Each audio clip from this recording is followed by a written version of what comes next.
Hello, everybody out there in Off the Rails Network land, formerly the Pajukin. This is the first ever episode of Book Nook Quickies with Maxwell. I am, of course, a Maxwell Haddad. What is Book Nook Quickies? Well, like it might sound, I'm going to be doing some reviews of books that I read, and I am really excited about today's book. This is The Final Girl Support Group by Grady Hendrix. It is a horror novel. Grady Hendrix is a fascinating author. You can take a look here at his headshot. That just gives you a little bit of a sense of what kind of guy we're dealing with here. And coincidentally, I also happen to have my own little skull here, so I can make my own Grady Hendrix-esque headshot if I wanted to. Grady has written some other phenomenal horror novels. Some of my favorites include My Best Friend's Exorcism, which you can see from the cover is playing very much in the old VHS art style. And last year, he published a book called The Southern Book Club's Guide to Slaying Vampires. What's so fantastic about Grady's work is he very cheekily and cleverly deconstructs the tropes of the horror genre. The Final Girl Support Group is not at all different from what he's done with his other books. It fits very much in that world. If you don't know much about horror, you don't know what a final girl is. Basically, a final girl is the one girl who makes it to the end of a horror movie and survives. This is a trope we traditionally see in slasher movies, Scream, Halloween, Friday the 13th. There's always one girl. There's always a Laurie Strode or a Sidney Prescott who is still breathing at the end of the movie, and often is the one that kills the killer until, of course, the killer finds a way to come back for the sequel. This book is very much like the Scream of novels, but it goes even deeper than that. Throughout the various characters that Grady has created, he is able to explore a myriad variety of different slasher films and characters that we know and love. Without actually referencing any of these movies, if you're familiar with the history of horror cinema, you'll know exactly what he's talking about. So we have our main character, Lynette Tarkington. She is the narrator. The book is told in the first person. We have a character named Adrian, who is a camp counselor who survived a horrific massacre at the camp that she worked at. We have a character named Marilyn, who was attacked by cannibals. We have a character named Danny, whose brother escaped from a mental asylum and on Halloween committed some murders.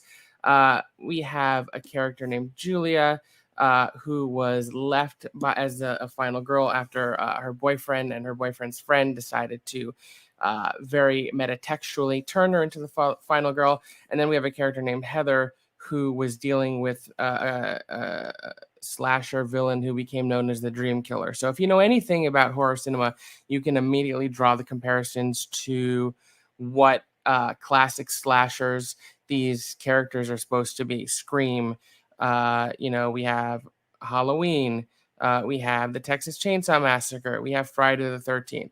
So as a huge fan of horror films and of the slasher genre in particular, every page of this novel was a delight to see how Grady very cleverly weaved in his clear affinity and love for these films without directly referencing them. One of my favorite things about this book is the chapter titles. So I'm just gonna, pull to a random page or so. This chapter is The Final Girls Support Group, Night of the Final Girls. Here we have the Final Girl Support Group, Better Watch Out. So even with the chapter titles, he is essentially naming them as each one was a sequel in an ongoing franchise of horror films. Another super cool thing about this novel is in between each chapter, we have a clipping. I can show you an example here. That is a recreation of a clipping that would have come from a newspaper or a magazine talking about these horrific massacres that our main characters in this book survived. The book takes place in present day. The conceit is that all of these women who are all final girls meet in the basement of a church to discuss their trauma and work through it together. So we get flashbacks and history of all of the different massacres that they survived, while, of course, a new threat is emerging in real time, and our characters have to figure out who's behind it, who the culprit is. Um, what I loved is how each character, each of the final girls, has a different coping mechanism.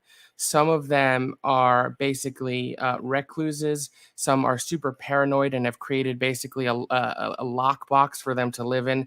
Some have put themselves very much in the limelight and are doing work with battered women and raising money.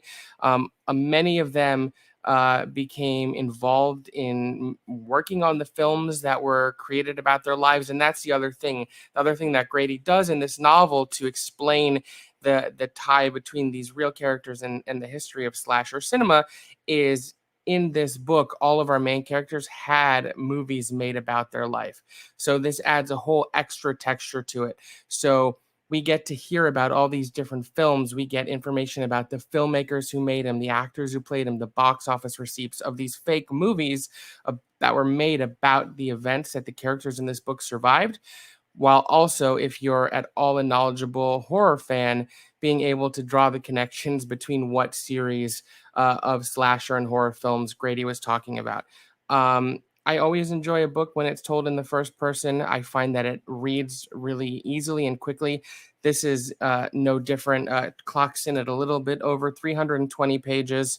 It's a very fast read. I found it compelling from start to finish. There are twists and turns. And I loved also how you really got into the psychology of the main character, Lynette. Lynette is something of an unreliable narrator. You're only seeing it through her perspective. So you, as the reader, don't even necessarily know if she's telling the truth or if she's making stuff up.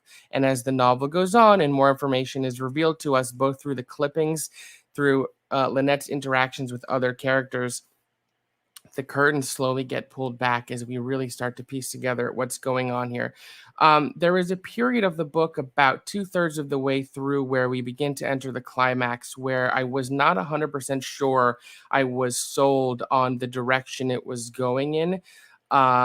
It does become very much a more traditional thriller in the final, say, 75 to 100 pages of the book, whereas the first 2/3 are a lot more funny and metatextual and deconstructing the horror genre. It does sort of shift in its own way to just being a standard thriller. However, once I got over that hurdle and it became clear what Grady was doing, I sort of fell back in love with the book. And there was another twist that sort of counteracted the twist that you thought was the big reveal of the book that I did not see coming at all, and made the ending of the book really delightful. If you're a fan of horror movies, if you like thriller novels, if you've read stuff like The Girl in the Window or Gone Girl or any of those other books with girl in the title or woman, like The Woman in the Cabin.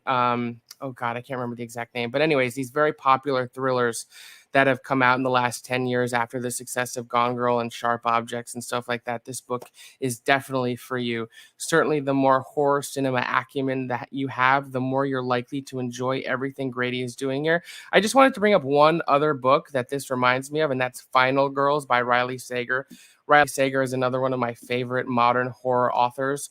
You can see right there in the name, the Final Girls Support Group, Final Girls, very clearly dealing with similar ideas. There's also been a couple of movies, one called Final Girls, that deal very much with the trope of the final girl and what that might look like in a real world setting. But this is just a delightful book. It's scary, it's funny, it has great references to horror cinema. I highly, highly, highly recommend you check it out if it sounds like something you might like. Thank you for joining me today for the first ever Book Nook Quickie. I hope you enjoyed it. If you do pick up a copy of the Final Girls Support Group, let me know. You can find me on Twitter at Cinemaxwell. You can find the Off the Rails Network on Twitter at Off the Rails Net. Of course, we are formerly the PJ Campbell Network. I will be back to you soon with another Book Nook Quickies because I love to read. And I figure why not start making reviews of them? If you like this, shout us out in the comments below. Give us a like. Make sure you subscribe to the Off the Rails Network. And I will see you next time.